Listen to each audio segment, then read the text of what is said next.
Welcome to this edition of the Fire Marshal's Corner. I'm your host, Richard Blankenship. And today we're going to talk a little bit about smoke alarms, which we do every time we have a show. We're also going to talk about emergency management. We're also going to meet with Steve Allen today, who's in charge of the emergency management for the City of Laurel. And we'll talk a little bit about Steve, where he came from, and what his plans are. We also purchased a new rehab unit or a canteen unit. We'll talk a little bit about that. And then we'll take a little walk through when we had the dedication of the new AOC to show you what that looks like. And then we'll just have a couple little public service announcements. Like I talk about every time, it's so hard to make people understand how important it is to have operating smoke alarm. In 2018, the law went into effect that all smoke alarms had to be hardwired or the 10-year sealed with the lithium battery. Now, the Office of the State Fire Marshal changed that and said if you have a smoke detector that's less than 10 years old and it's still functional, you can use that. They recommend that you replace the smoke alarm. If you do the test button and it doesn't work, if it continues to beep, it means there's something malfunction with it, or again, if it's older than 10 years old. So if you've been in your home for longer than 10 years and you know you've never replaced it, then it's time to do so. If you replaced your hardwire unit, you need to replace that with the same type of unit. So it's very important to do that. And if you look here, we have a 10-year sealed unit, and you can see this one's functional. The 10-year goes from the date that it was manufactured, not the date that you purchased it, but the date that it was made. And when you take your plate here, this is the plate that goes up on your ceiling or on your wall. And on the back right here, inside here, I can't take this out once it's in, is a 10-year lithium battery. And right over in this corner right here, you can see it says it was October of 2020. 2010. This is when this one was done. So this is still a good unit, and we can continue to use this unit. Like I said, the battery's enclosed. It has the test button. If you push it, it should sound. If that sound does not come out, then we have a problem with this unit. Like anything else in life, sometimes these things could go malfunction and not work. So it's again to do that. But we were getting a number of calls from people about when should they replace it. And like I said, the three things were, if it's older than 10 years old, when you push the button to test it, it doesn't work, or it continues to beep, then it's time to replace it. And as always, if you have a hard time replacing it, you can contact your local fire department or rescue squad, or you can also contact the City Fire Marshal's office here in Laurel at 301-725-5300, and we'll get somebody out there to help you take care of this. In the past month or so, we've had a couple fires in Laurel. And thank God for the operation of the smoke alarms. There's two families. One has 6 people and the other one had 4. That gave early detection for those people to get out of the house. So they do work. They don't work if the battery's not in them, they don't work if they're taken down, and they don't work if they ain't there at all. So you got to make sure, and again, it's hard for me to make sure that you understand how important it is to have an operating smoke alarm. You know, they're cheap, they're not that expensive, but they do save lives. And like I said, just this past month or so, we've had 2 families that were saved and got early detection to get out. And that's the whole reason for the smoke alarm is early detection. The earlier you can be notified there's a fire in your home, the quicker you can get out of the house. Now, as a city inspector, it's very upsetting to me sometimes, and I do educate the people when I see this. Well, they're taken down, there's no batteries, they cover them up with plastic or aluminum foil. Unacceptable. And again, unless you had an incident, it's really hard to understand why it's important to have that. But that's all I can tell you. It's very important to do that, and you need to do that. Just this past week, 2 weekends ago, on the 11th, we changed our clocks. And our motto is, when you change your clock, you change your batteries in your smoke alarm. As long as you continue to use the battery ones that you have, that's less than 10 years old, you need to change them batteries twice a year. And again, if you have a hard time, You can also call the city's fire marshal's office, or again, please contact your local fire department or rescue squad. They'll be happy to come out and help you. They're always willing to come out and do that, because nobody, fire department, rescue squad, or the fire marshal's office through the city, wants anybody to go without an operating smoke alarm. If you can't afford a smoke alarm, the Emergency Operations Center or the Emergency Management Group donates a certain number of smoke alarms every year to the fire marshal's office, and we can also give you one, and we can install that for you if need be. We want to talk a little bit now about emergency management. What does that mean? We just had a dedication of our new EOC. Had the opportunity to look at it and work in it. Really, really nice situation we got back there now. But today I asked Steve Allen to come in. Steve is the emergency manager for emergency management. And we want to talk to Steve a little bit just to see where he came from and what his plans are with the city. Steve, welcome to the show. I appreciate you coming out, taking your time. I know you're a busy man. Like I said, I did get the opportunity to work in a new place. Very, very nice back there. We definitely got the update equipment and tables, chairs, the whole 9 yards, and it's been great back there. But I know you. I've known you for a long time when you was president of Laurel and been around a little bit. But our people out there don't really know you. If you just introduce yourself and how you got started in this and your years' experience.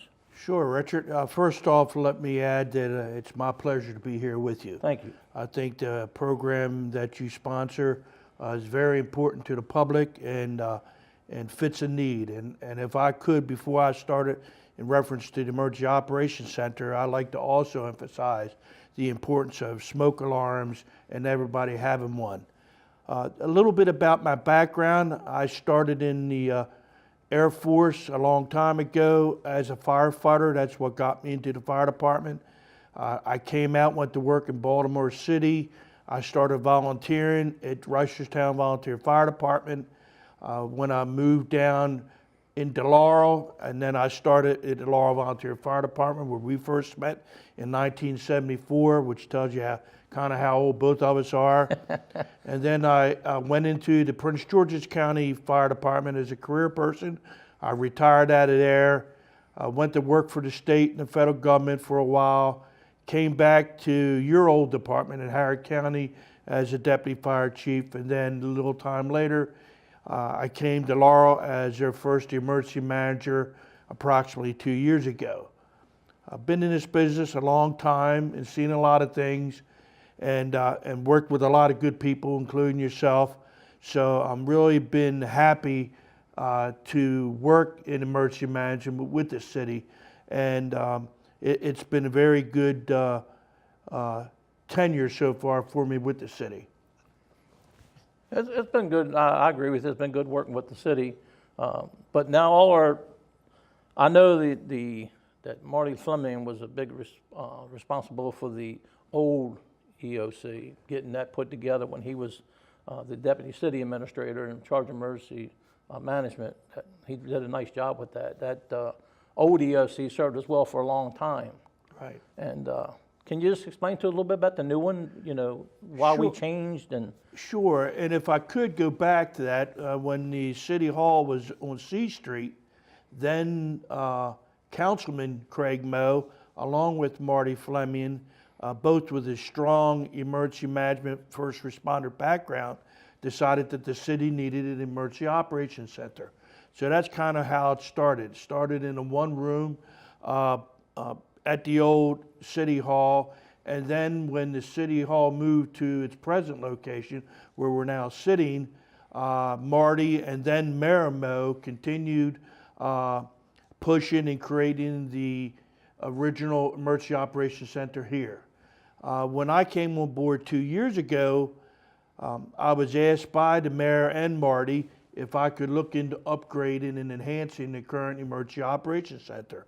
I took that project on with the help of many people, including yourself, designing a state-of-the-art, up-to-date, brand new, remodeled Emergency Operations Center, which I can say proudly that it's probably one of the best in the state.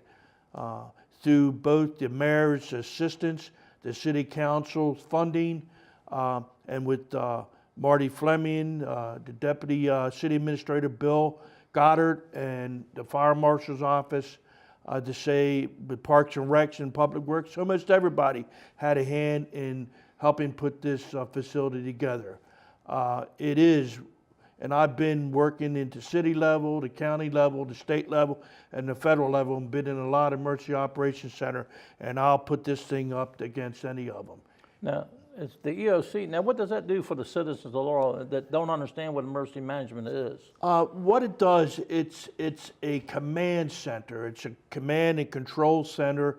When we have an emergency that exceeds the local resources, both fire or police, say that we have a God forbid, an active shooter incident or something major with the police, or if we had a major fire, or if we had a hurricane or tornado, a flood incident, anything of an emergency nature that the resources that we have locally are overwhelmed, or they need support, then we would stand up the Emergency Operations Center. And that center has a lot of specialists, including yourself and many others within the city, that would come together and provide additional support to the first responders or the incident commander.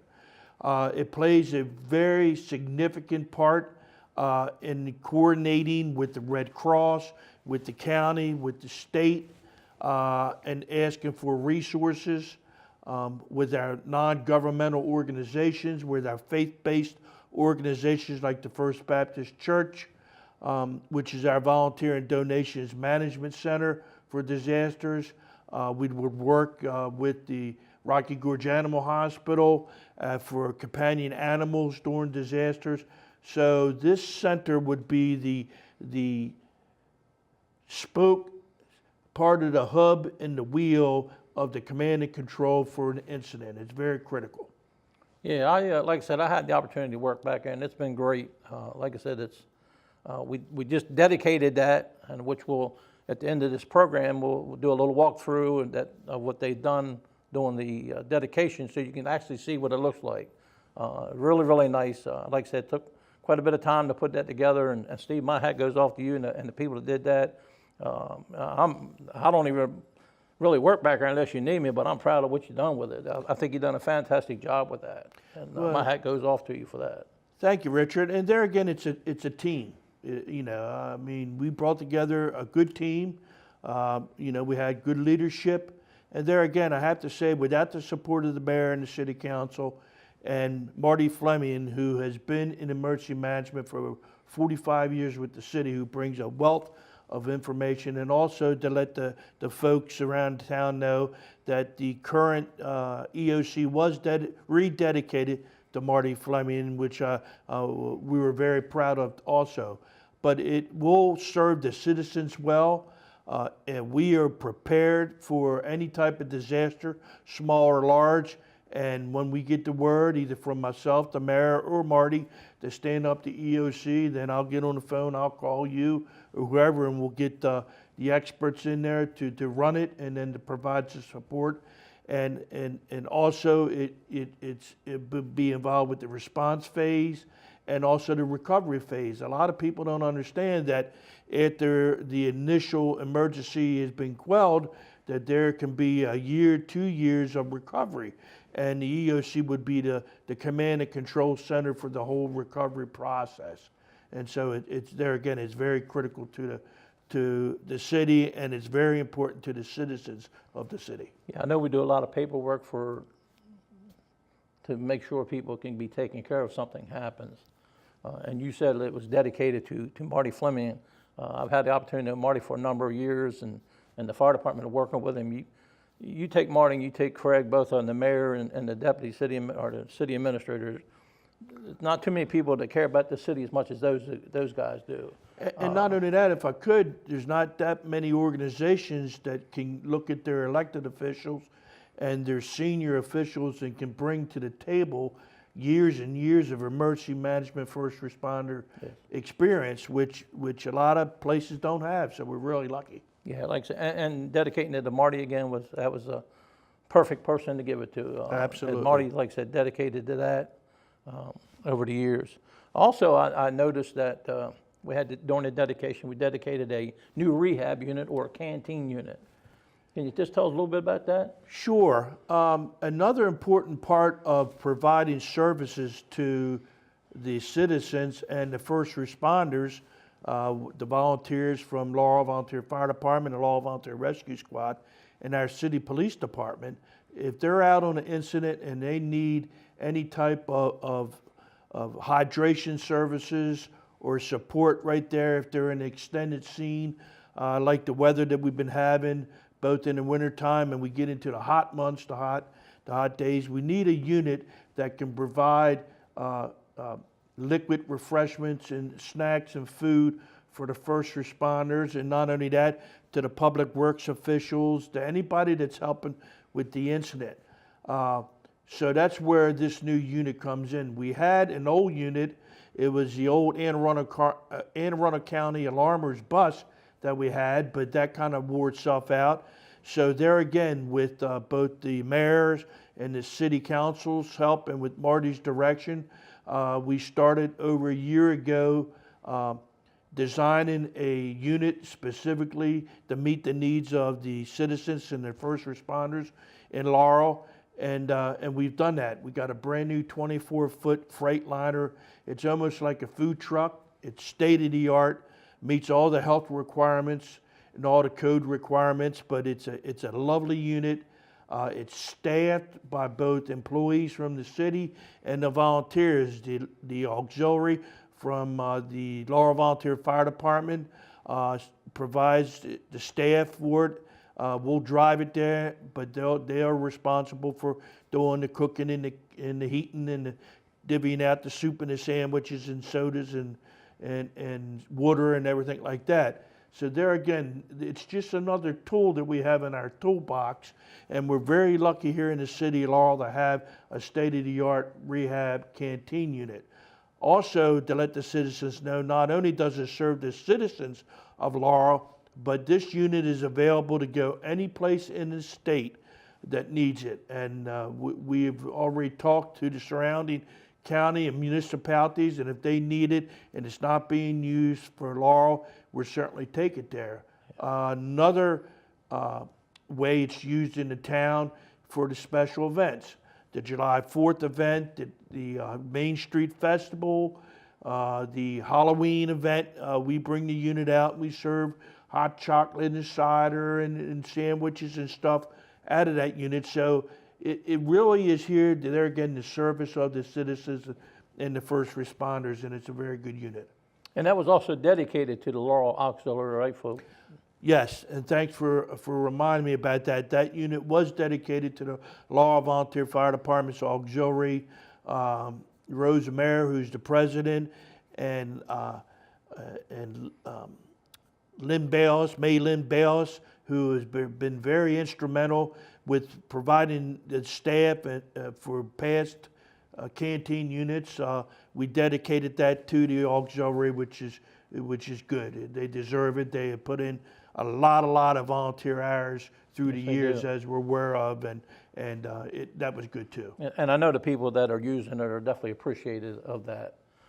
And like Steve said, we had a unit that we purchased from Anne Arundel County a few years ago, and I got to say that former Councilman Ed Ricks was a big part of this. Eddie was a big part to get the first unit, and he ran it for a long time, and I'm sure he had his hands in this new one. And like I said, I have the opportunity to look at it and look it over. It's a very nice unit. We'll take you through a little walkthrough of that as well as we did with the EOC.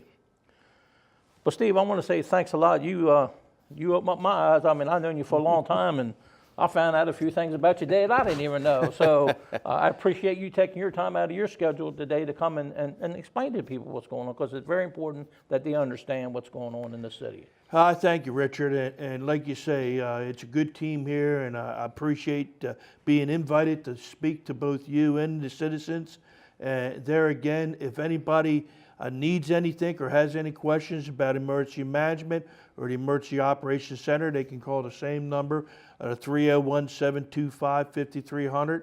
Ask for Steve Allen or anybody, and I will certainly answer your questions. If any of the citizens get a chance to stop up to the City Hall, and I will definitely take the time to go back and show them the EOC and all that. I'll be glad to do that. So thank you very much for inviting me. And just a little public service announcement. A few weeks ago when I was traveling down Main Street, I heard a loud noise, and I looked, and as I looked in my rearview mirror, I could see an animal was struck on Main Street, and the person that struck the animal just kept on going. So I went back around the block just to see if there was anything I could do for the animal, but it wasn't anything I could do. But you just need to take some time.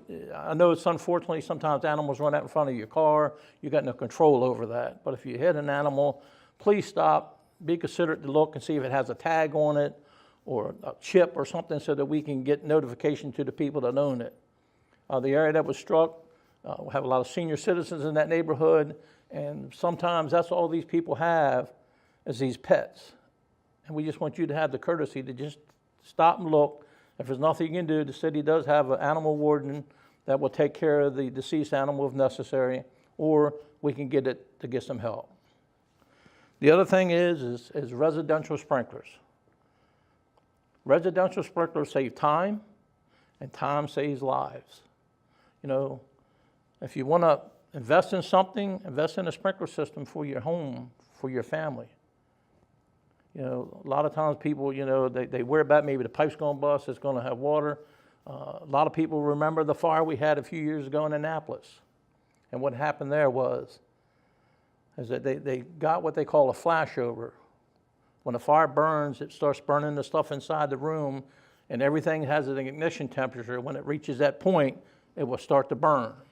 And this fire, because of this Christmas tree, was a 15-foot tree. And they had a frayed in one of the Christmas light wires, and they caught the tree on fire. And it burned so rapid and so fast that the people didn't have a chance to get out of the home. They had a residential sprinkler, the outcome could have been a lot different.